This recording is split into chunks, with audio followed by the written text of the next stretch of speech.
والثالث على شعبنا. نحن كنا ضحايا إثما ولن نكون أبدا ضحايا. Our Holocaust, an interesting story.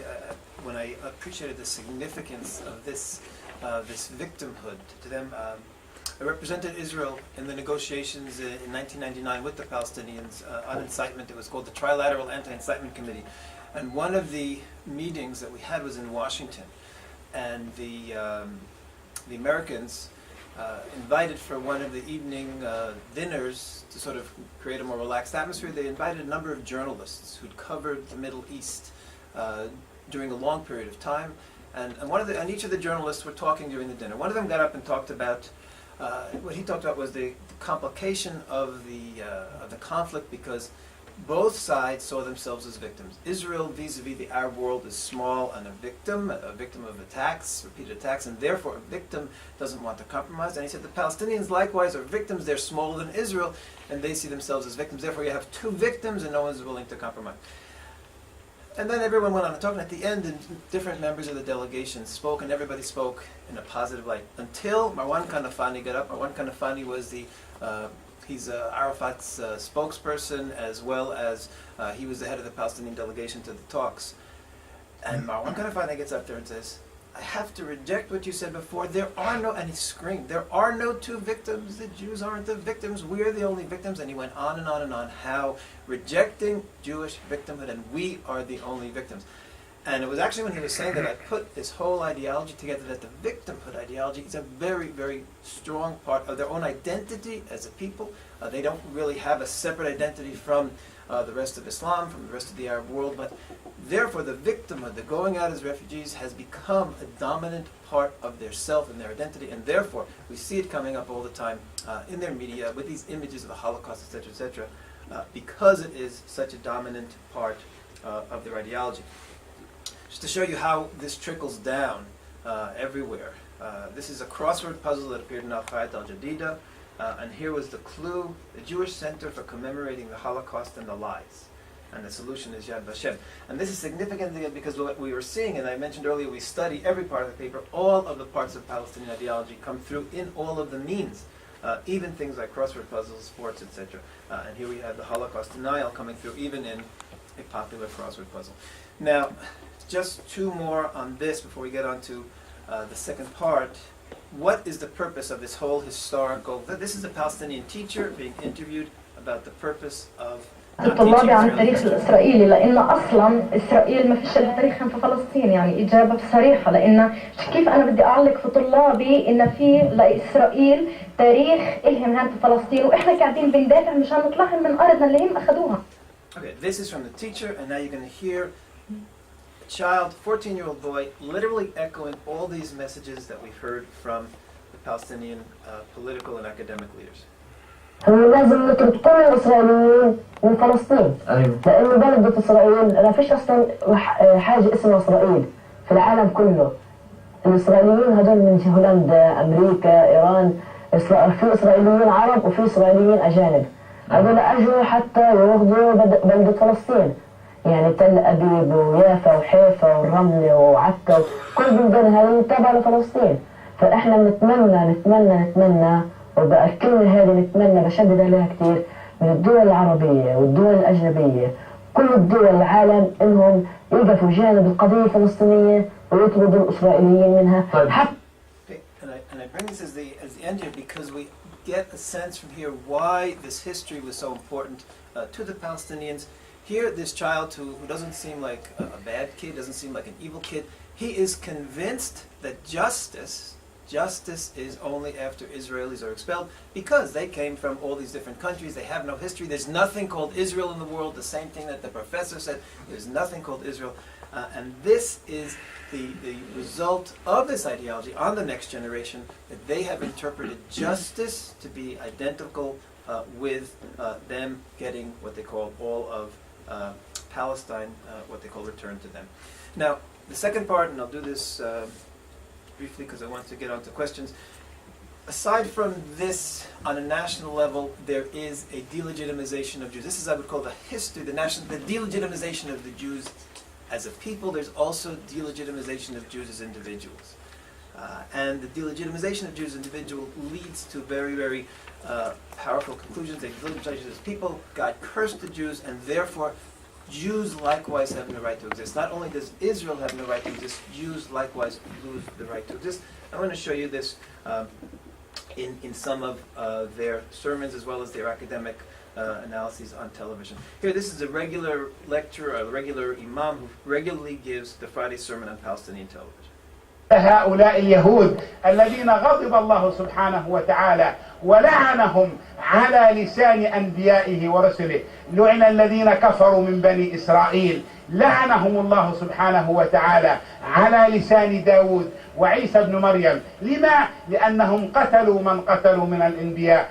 أيضا من أعمالهم الشريرة ما يسمى بالهولوكوست، ذبح اليهودي على أيدي النازية. من الكتب المحققة ومن المحققين أن هذه الجريمة التي ارتكبت في حق بعض اليهود كانت أيضا بتدبير وبسياسة من زعماء اليهود. إذن هذه أعمالهم أيها الأحبة الله. Okay, first message, Jews are cursed. The second is they create these things. I'm going to show you how they even distort Jewish tradition very often. They will attribute to Jewish tradition a lot of hate, a lot of evil. So they, therefore, are fighting Jews in an act of self-defense. And here is Durar al-Kidwa again, chairman of the Palestinian Public Library, teaching students on television. تعليم ثوراتهم وتلمودهم كان يوحي أو يأمر يعتبرون نحن جويين، يعني غير يهود، يعتبروا كل الناس غير اليهود هذول همج أو خدم إلهم وليس لهم حق من حقوق الإنسان إطلاقا، ومش حرام إبادتهم ومش حرام قتلهم. This is a very common theme. The Jews are trying to kill us. The Jews, part of the traditions, want to kill us. Therefore, fighting them is legitimate. It's self-defense to act against the Jews. Now, the visual image of the Jew also comes around. This one is very significant, again, because how far back this goes. A lot of people, again, try to interpret a lot of this hatred with the conflict, the violent conflict of today. This goes back to 1999, December 20th. This is just at the end of the millennium, and this was the political cartoon in the official daily Al Hayat Al Jadida. Here you've got the 20th century talking to the 21st century, or we should say the past talking to the future. He looks down at this dwarf Jew and he says, the disease of the century.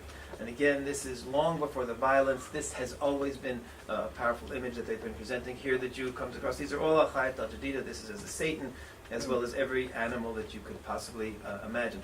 A lot of this type of imagery as well comes across, similar to the image of the Haredi that we saw in the beginning. We also find disturbing similarities between images that were used in the Nazi papers in the 30s, in the early 30s even, to generate hatred against Jews here in the Nazi paper and here in the Palestinian. Likewise here, the Nazi and the Palestinian, and here as well. Even this image, here's from Der Stürmer. Here's Deutschland being crucified by the Jews, and here you've got Palestinian Daily, and here it's Palestine being crucified by the Jews. So all of these images are coming up even in the visuals. They also attack, like I said, Jewish tradition regularly, and here they actually march through the streets of Ramallah at a big parade. Excuse me, a donkey with a swastika and a Magen David through the streets. Now, these messages of hatred are transmitted to children in many, many ways. Now here, this one, on the one hand, it's focusing on Israelis. On the other hand, notice that every one of the Israeli soldiers, this is a music video. They have tens of music videos promoting hatred. Here's one example.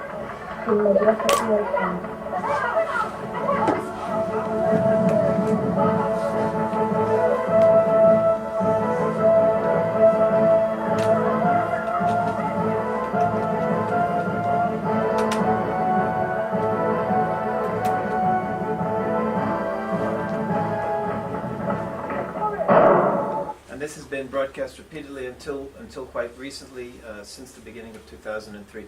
Now, I mentioned crossword puzzles here. Again, onto the Jewish image. Here, this is a Jewish character trait spelled backwards, and the solution is treachery, coming from Al-Quds, daily paper. Many crossword puzzle clues just like this. Now, the final message, as I mentioned earlier, is because the Jews are this evil force, because they're cursed of Allah, and because they're attacking us, it then becomes self-defense as well as justice, as well as religious necessity to fight and even to kill Jews.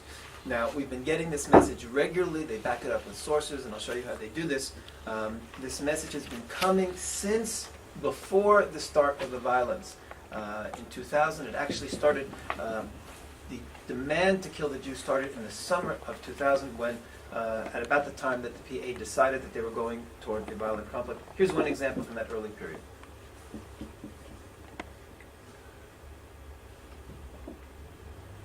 فاليهود هم اليهود سواء كانوا عملا أو نقود فاليهود هم اليهود ولن يكون فيهم معتدل ولا داعية للسلام فكلهم كاذبون هؤلاء هم الذين يجب أن يذبحوا ويجب أن يقتلوا كما قال الله تبارك وتعالى قاتلوهم يعذبهم الله بأيديكم ويخزهم وينصركم عليهم إن اليهود كالزنبرك ما دمت ضاغطا عليه بقدمك فلا يتحرك أما إذا رفعت قدمك عن ذلك الزنبرك فإنه يؤذيك وينزل العقاب بك فهذا هو شأن اليهود فلا ترحموا اليهود في أي موقع كان وفي أي موطن قاتلوهم أينما كنتم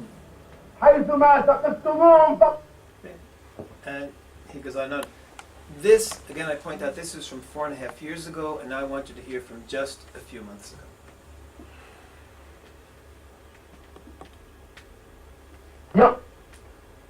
يقول النبي صلى الله عليه وسلم لا تقوم الساعة حتى يقاتل المسلمون اليهود فيقتلهم المسلمون يقتلون اليهود أبشروا بنصر الله يقتل المسلمون اليهود فيختبئ يقول النبي صلى الله عليه وسلم فيختبئ اليهود خلف الحجر والشجر فيقول الحجر والشجر يا عبد الله يا مسلم هذا يهودي خلفي تعال فاقتله لماذا هذه العداوة؟ لأن اليهود لم يجعلوا لهم محبا على هذه الأرض لا بشر ولا حجر ولا شجر كل شيء يعاديهم هم يدمرون كل شيء يدمرون الأشجار يدمرون البيوت فكل شيء يريد أن ينتقم من اليهود من هؤلاء الخنازير على هذه الأرض وسيأتي هذا اليوم الذي ننتصر فيه بإذن الله تعالى.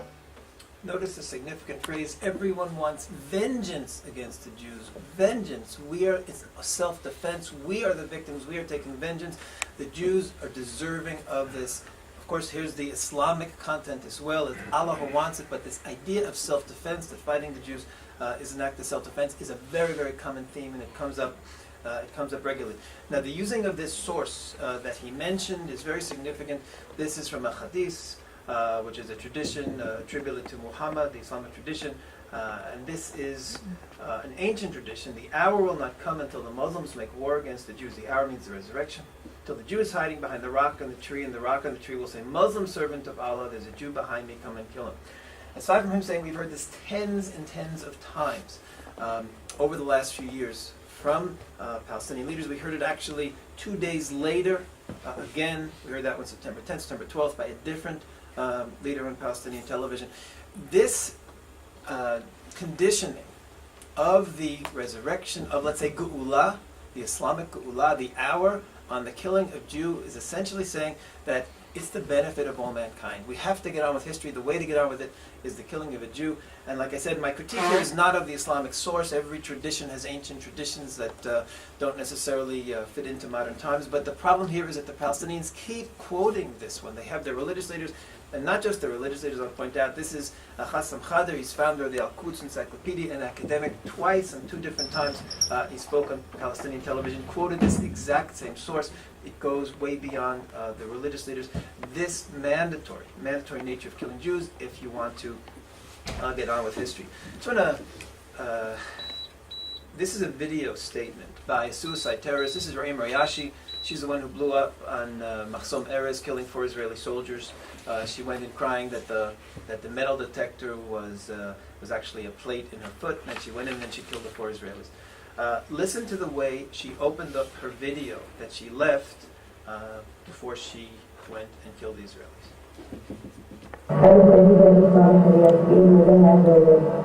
وكم تمنيت وبالغت في أمنياتي أن يكون جسدي فغاية رمز بني سجين وأن أقرأ بمنازل بني سجين باب الجنة.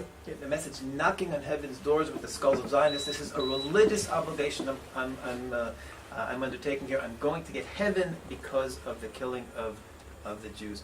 Now I want to end with one example. How is this given over to children? There are tens, and there have been tens and hundreds of different music videos encouraging children to go out and be violent over the last few years. Some of them specifically target Jewish symbols, and this is a very, very popular one. It was running from 2001 through essentially through the beginning of Ramadan, when everything always changes. This past year may come back after the mourning for Arafat. In any case, this is encouraging children to be violent, but look at the point where they show the Jewish symbols and what the boys do to the Jewish symbols. مهلا مهلا يا صهيون دمعت أمي كيف تهون مهلا مهلا يا صهيون دمعت أمي كيف تهون لو حشدوني كل الكون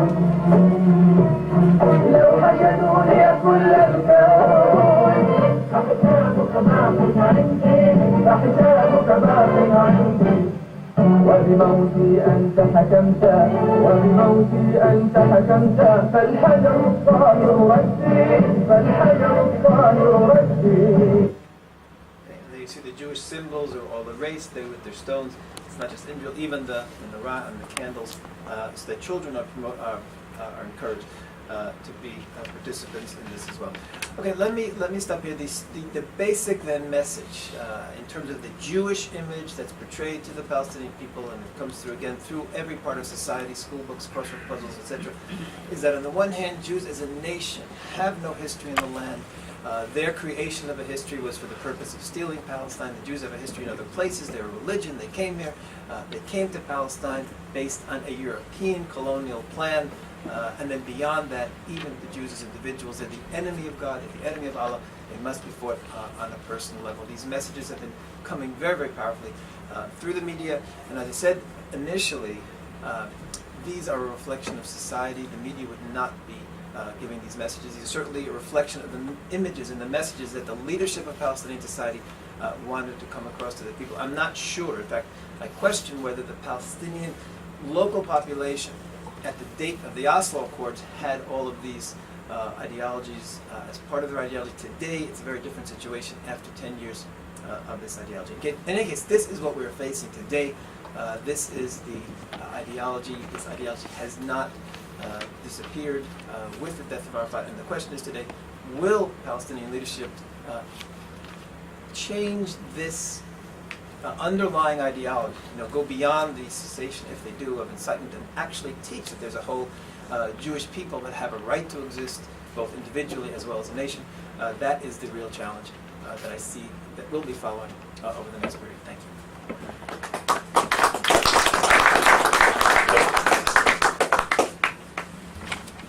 Thank you very much. Itamar will put on the lights. I will take that off, I think. Questions? Professor of course, very fast. Professor Yaakov Landau, Dr. Avner Falk, Yosef Hakimian, Professor Israel Charlie. Mr. Chairman, may I say how impressed I was by this excellent presentation, so well documented and so persuasive. I can well imagine what a lot of work has gone into it.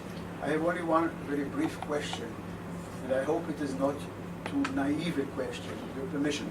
Of course, the messages you presented here are most persuasive emotionally to very large crowds. However, in the Palestinian Authority, there is a growing educated elite. Wouldn't such an elite, you even mentioned some academic persons and so on, expect such messages to be documented by proofs, or proofs in quotation marks, but anyway, proofs in order to be persuaded? Again, excuse me, maybe it's too naive to think of it, but... Very often, I think that's one of the reasons for the academics. They present proof. So, for example, it was fascinating once Professor Sasalam was on television. He was denying the Jews' connection to the land. And they had callers call in. One of the callers said, what about the Hebrew coins that had been found in this area, which seemed to indicate that the Jews did have a history here. And he said those are all lies, they never were Hebrew coins. The only ones who claim that Hebrew coins have been found here are the Jewish archaeologists and Israeli archaeologists, and they make it up, but there really never was a Jewish coin. They create historical facts. They once talked about, they created a fantasy. This was actually Itamar Marcus, who was the mufti. He was being interviewed on television about Jerusalem, and he said, even the Jews really secretly admit that they don't know where the temple was, and then he said they had a whole conference, an academic conference at an American university recently, where the whole purpose of the conference was to discuss where was the actual ancient Jewish temple, so that even the Jews really acknowledge that it didn't exist. They do present this. Now, your question, I think this is valid, is do the academics themselves, who know the history, presumably, do they really buy this?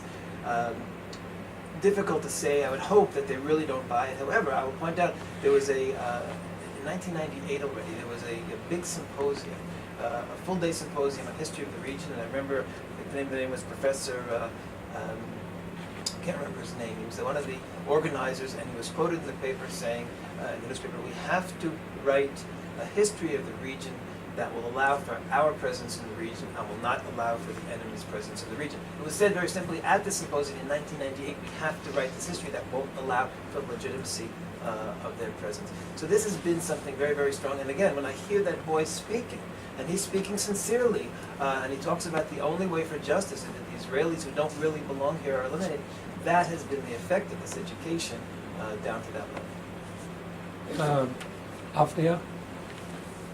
Well, first of all, thank you. You've done a very good job of making these examples, which, of course, are shocking and horrifying and maybe even infuriating for us to watch. Having said that, I should point out that throughout history we have examples of peoples, nations, and groups, ethnic groups, demonizing and dehumanizing the neighboring group, the enemy. The ancient Greeks called everyone who could not speak Greek a barbarian because their language sounded to them like he was saying bar, which didn't mean anything. And the Russians and other Slavic people have called the Germans Nemci or Nemitzi, which means those who cannot speak, those who are mute, because they could not speak their language. So this dehumanizing and demonizing is based on psychological processes such as splitting, which means we are the good ones, they are the bad ones, which is a very primitive early development mechanism, and the mechanism of projection and externalization, which means that whatever you do not like about yourself, you unconsciously project on your enemy. So I'm not saying this is justified, of course, in any way. It's still very frightening and very shocking, but this perhaps is a way of looking at this and trying to understand why this has been happening. Yusuf? I have two questions. Number one is that why is so little of this getting picked up by American and European? The European, I know Manfred has lots of answers and they're all good ones as to why they are not doing it. But why isn't American press picking on this vicious propaganda?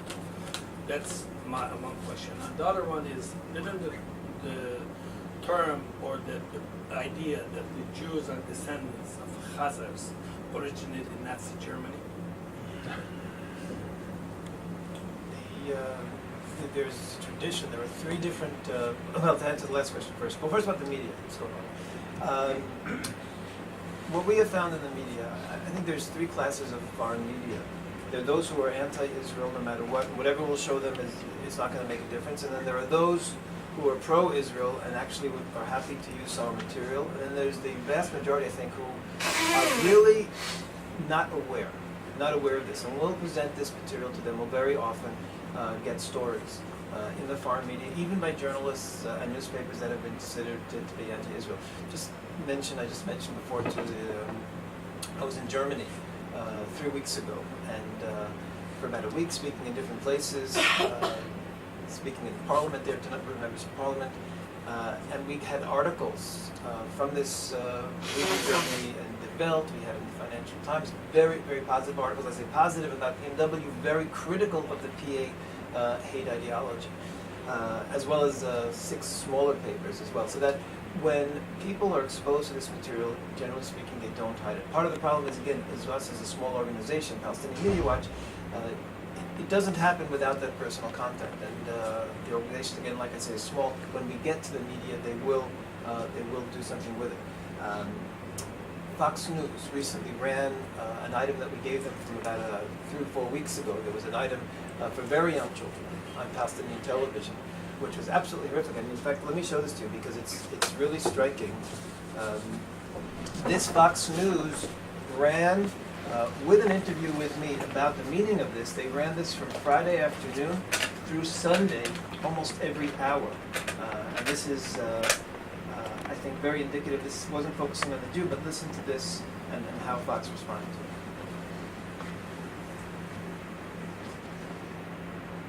To start, this is a regular program. It would be on once a week. There's this talking little puppet over here, and they deal with children's issues. And here is the message, or I call this conflict resolution in Palestinian education. طيب هالقيت لو اجالك ولد عباب بيتك في شجرة وقطعها، ايش انت حتعمل له؟ انا اصلا عندي شجرتين هذا غلطان. لو اجى ولد صغير وقطع لك اياها، ايش انت حتعمل له؟ اعمل له؟ بس انا ما غلطات فيها كثيرة وبلم كل الدنيا وبعمل صور وبجيب كلاسيات وكل الدنيا بعملها مسطرة ما بطلع. Now this is, of course, an incredible. What's incredible about this is the target age. I mean, when you're having a puppet, we're obviously talking about preschoolers. This was just on October 22nd. This girl who was asking the questions kept looking down at her sheet of paper. This wasn't spontaneous. This was something that was planned. And their message to these preschoolers is, how do you solve a conflict with a little boy who cuts down your trees? You create a massacre. Fox News again ran this clip for essentially 2 days, from Friday, all of Saturday, as well as early Sunday morning. They continue to show this clip together with an interview with me, as well as Radwan Moyash, who is the head of Palestinian television. So when they get the material, when you sit down and you show it to them, they actually do it. Again, part of the problem is getting it out to the masses, and I think that's, I see our challenge, is to get this out in a bigger way, because it really can change the way people see the conflict, and I've seen this happen with many journalists. Wait, there was a second question as well. Sorry. Yeah. Yeah, the idea of the Jews being pigs, there are 3 references in the Quran to Muhammad turning people into monkeys and pigs, and the tradition has attributed that. And in the context, it actually seems like it's talking about the Jews. The Palestinians focus, and they say that over and over again, that the Jews are the descendants of the monkeys and the pigs, based on those early traditions. Okay, clarify. Sorry, that's not what I meant. The Khazars are the people. Oh, the Khazars. Oh, the Khazars. You thought Khazars. Yeah, I thought you were saying the Khazar. I didn't know what you. Yeah, the Khazars. Yeah, the tradition of the again, the Palestinians take a lot of anti-Semitism, of the classic anti-Semitism, delegitimization from other traditions. The idea of the Jews being this evil force in Europe is part of classical Christian anti-Semitism.